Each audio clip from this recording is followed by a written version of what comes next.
Hey, what's going on? It's Gary Wilson here, and in this video I want to talk about how to create a successful online marketing strategy. You might have a business right now that's online, or you might be looking to come online with your business. In this video I'm going to talk about the basics that you should go through in your head and in terms of mindset. I recently posted a video earlier this week talking about the mindset behind how much you should actually spend in marketing and what it takes to build a profitable online marketing funnel.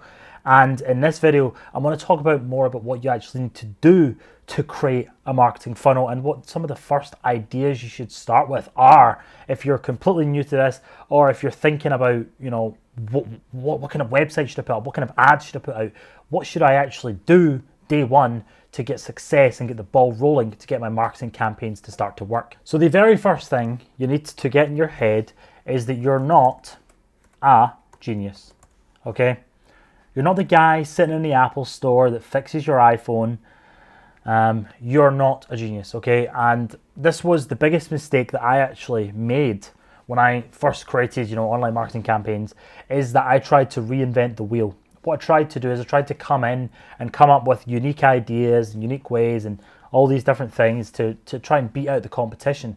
And while that does become important and your own creativity and your own ideas should come into a marketing campaign, I see way too many people, including myself years ago, that come up with these elaborate, crazy ideas. They're running this business, they're going to run this competition, they're going to do this thing, and oh my goodness, they're going to get all these people. Like, don't do that, okay? Put simply, just do what other people are doing in your industry. You need to remember, there's people in your industry that are spending a lot of money in marketing, and most likely they have something working, or something's going all right. So I think the best starting place before I start to bring my creativity in and try to beat them out is to start where they are right now, okay? So there's a couple of ways I recommend going about replicating or somewhat taking a start against your competitors. And that is, first of all, just come into Google, put in their website into Google, start to look at their pages, start to look at what pages people are visiting on the website, and look at how they actually have a marketing strategy. Do they get people to phone them? Do they get people to put lead forms in? Do they sell people a product? What's the kind of first touch point that business has to try and sell people into their products or services?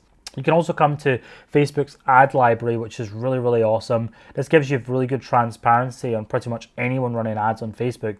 So if you come in here, for example, and put in Red Bull, you'll be able to see all of the ads that Red Bull runs, and not only all of the ads that they run, but you'll be able to go in and see what landing pages they're actually sending the traffic to.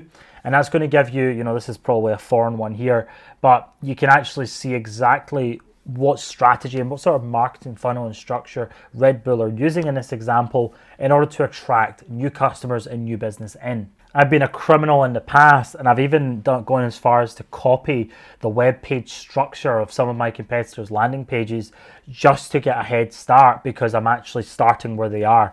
Very often I'll come in and change the content, but what I'll do is I'll copy the exact same page structure and I'll have a developer put a page up that's similar to my competitors, so that I'm not starting out with something completely new that's a complete hit or miss. If I can come in and replicate what my competition are doing, just make it a little bit better and put my own marketing knowledge and spins on things, that's where I'm going to get a level ahead. But I want to start where they are right now and not try to create something from brand new scratch. Now, it might be slightly different if you're in a business where that business actually doesn't have a lot of competitors, or the competitors that you see are quite different. So effectively what I'm going to do here is I'm going to show you the different types of goals that any marketing funnel should fall under, and this will give you a better idea as to where to start, because you might be running a business right now where you could be thinking, hey, I should maybe sell someone something, or maybe I should get somebody to call me. There's different routes you can take to actually put a product or an offering in front of someone. So here's some of the different ways you can do that. So number one will be to get user information, okay? So if you're going to get user information, there's so many different ways you can do this, okay? There's people that run marketing funnels and literally just collect email addresses, and what they do when they collect the email addresses is they send tons of emails out to the people, and use that as a way of selling people into their products or services. And you could collect an email by, offering a free ebook, for example. Another way you could collect user information is to actually have a lead form and have a form that people go through to actually collect their information. In the property business, I do a lot of sourcing of properties, and that's what we do. We actually collect a lot of information about people's properties before they even get in touch with us, and then we call those people out. So collecting user information can be done in so many different ways, but typically this is the most common way that you're going to actually run a marketing funnel. And this would be regarded as a lead that you would use to actually, help grow your business. And a very good business person would know how many leads convert into sales in their business. Okay. The other thing that you could do is you could get people to phone you. So in some business like insurance, different things like that, a lot of the companies will often push people to actually call them straight away so that they can capture that lead as quickly as possible. I don't really recommend this option unless you have a kind of full-time call center and somebody who can actually pick up the phone. And very often this option can go very well with getting user information.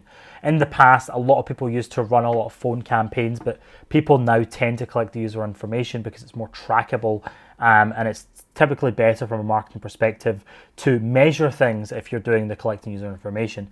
And the last way is you can sell people something, okay? And this is something that people, bow away from quite a lot. You might be in quite a complicated business, or you might be in a business where, you're a bit afraid to sell people things online, but there's all sorts of ways that you can sell people even high ticket products online directly. You don't have to run an e-commerce store to do this. You could create what's called a VSL, a video sales letter, for 5 or 10 minutes, showing how your products and services work, and then sell people a $2,000 product. There's people that do this all the time. This is really common in the info marketing business, where people will sell courses and stuff. You can, of course, if you're selling an e-commerce business, be selling people something is going to be the best thing in an e-commerce business. It's the first thing to do.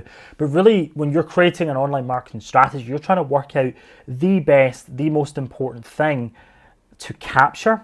And the reason why you want to figure this thing out right is because you want to sell people the thing, or get them to do the initial thing, which is going to be the most cost-effective way of getting people to buy your products off the bat. And I'll give you an example. So an example could be that let's say you're a marketing company. You have two options here as to what you could actually do to build a funnel for this, okay?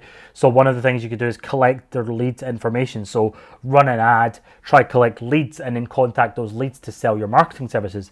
Or the other option could be to sell them a strategy for $100, okay? Now, you might run this business and realize, okay, you might run this business and you might spend, let's say, $2,000 on advertising, okay, across both of these strategies. And what you might notice is that you collect, let's say, 100 leads, okay, and of those 100 leads, you get 2 sales, okay, in your marketing business, okay. And then in the other option, you might sell 5 audits, okay, $100. Okay, so you're not getting 100 leads, but you're selling 5 audits instead. But you might actually sell 3 sales, okay, which is like a 50% increase from here, right? So what you need to kind of do is test lots of different approaches in your business to see what gets you the best end result in the quickest way possible. Sometimes what can happen is you can start off maybe with booking calls or collecting lead information, and it ends up turning into a really long-winded sales process where it would have just been cheaper to maybe sell them the product directly on the advertisement. You're trying to find the shortest way to get the result, and that's really how you create a really successful kind of marketing strategy. So you've got to come in and look at all the different ways that you could possibly sell your products, test those ways out. And in a recent video I shot talking about marketing funnels, I was talking about the amount of tests you need to do in your business to actually get something to work. This is a prime example right here. Like, you are going to have to test multiple different strategies to actually sell the end product, and you've got to figure out which one is best. And sometimes you're just going to have to try lots of different things to get something that works. And in the mix of trying all those things, you're still going to get results, but they might not be profitable results, and eventually you'll find something that's profitable, and that's when you can scale up your marketing to high heights. So I hope this video was helpful in assisting you to create a marketing strategy. This is how kind of I would come about it.